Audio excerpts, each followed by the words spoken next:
Lalakad kaming lahat. Ayan. Sa hanging bridge.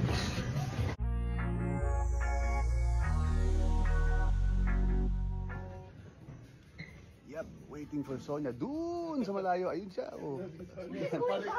Pabalik na, ayaw na.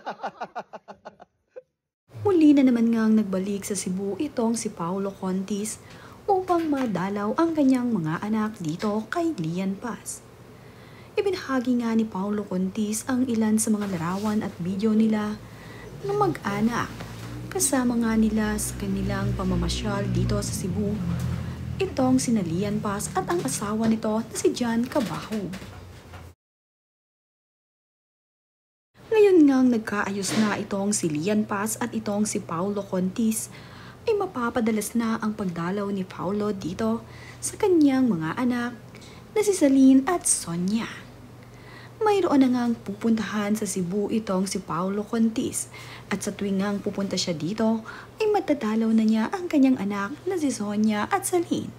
Makakapag-bonding na nga siyang muli dito kina Lian at dito kay John. Naging close na nga itong si Lian Paz at itong si Paulo Contis.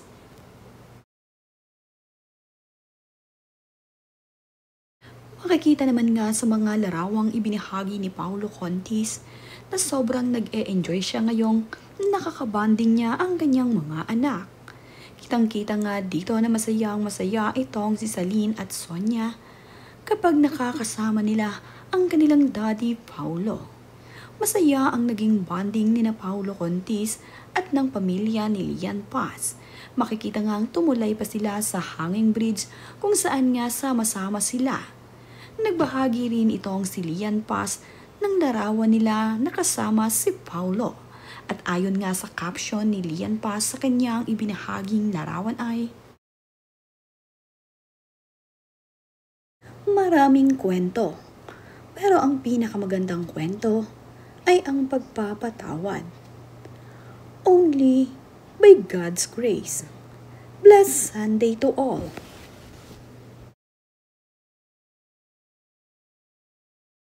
Naging magkaibigan na nga itong si John Cabahug at itong si Paulo Contis para nga sa kanilang mga anak ay gagawin ng dalawang ama kung ano ang nararapat.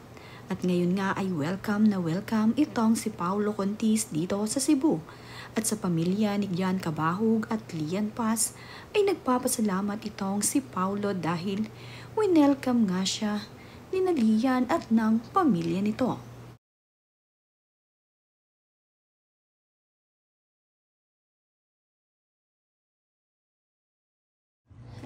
Hello. Oh, bakit? Oh, hi.